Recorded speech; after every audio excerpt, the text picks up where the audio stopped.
Well, here we are on Qatar Airways presents ESPN Cricinfo T20 timeout. We are recording the preview to the India-Afghanistan game just moments after that bizarre and entertaining game between Pakistan and Afghanistan in Chahar. That confirms that these two teams have little to play for in terms of this tournament. But with Robin Uthappa, we shall find out what are the areas that India still need to look to address. What can they take away from a game which isn't of consequence to the tournament, Robbie? And after going down the way they did against Pakistan, let's start with the team.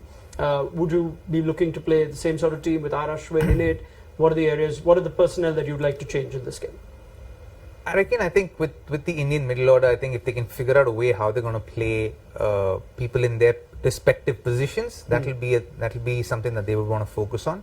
The other aspect they would want to focus on is how well they bat through the middle overs. Yeah. It's been a cause of concern for them in this tournament and in other tournaments or series as well. But so going into the next couple of series that they have against Australia and South Africa and the World Cup that's coming up, I think that now is the time to kind of address that issue and take it head on and figure out a solution as to how they're going to approach that. All right. So I guess if you look at this game as a one-off or as, again, another start of games before the World Cup, are you looking at saying, okay, let's give Huda and Pant another game here, we're out of the tournament anyway, or are you saying, no, we're bringing back DK, we're bringing back Akshar Patel, because that was the likely balance we were supposed to go into this tournament with? Whoever they choose to play, as long as they play him in their respective positions. Tell me who you'd play. Let's say your captain. I would come back to this being a lead up to the World Cup right now. Right. Because they have essentially 7 games, in a sense, before they go into the World Cup, as far as T20 cricket is concerned. So keeping that in mind, I'd imagine for me, as in one would want to play DK there as a finisher, because you want to have DK there as a finisher. You need 2 finishers there for you. So you have Hardik and DK as the finisher. You have Huda at number 5, so he can bowl for you, and then Hardik and DK. And then the bowling. You're not worried about the left-hander, so Akshar Patel and Rishabh Pant doesn't matter. It doesn't matter. I think when it comes down to it, like even for instance in today's game, when it came down to it, it didn't matter if it was left-hander or right-hander batting when you needed 12 of an over. Yeah. Right.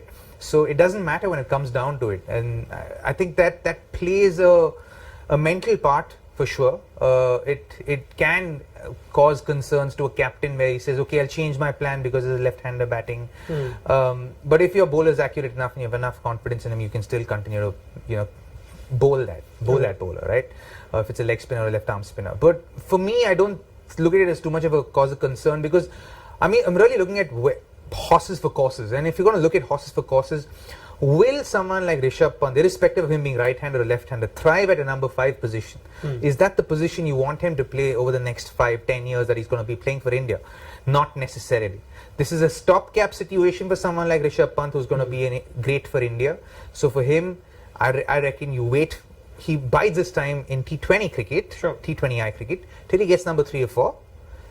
Till then, you develop your Deepak Hudas, and you have Hardik Pandya to play there, and then Dinesh Karthik, who's the exception. So you go Huda, Pandya and Karthik and right-handers. Right. Now what about the bowling lineup? Would Robin Uthappa give a rest to a Bhuvneshwar Kumar? Now Deepak Chahar has joined the squad, we believe. Avesh Khan has been ruled out. Yeah. So is there a reason to play 2 seamers again, or would you go back to 3 seamers how India wanted to start the tournament?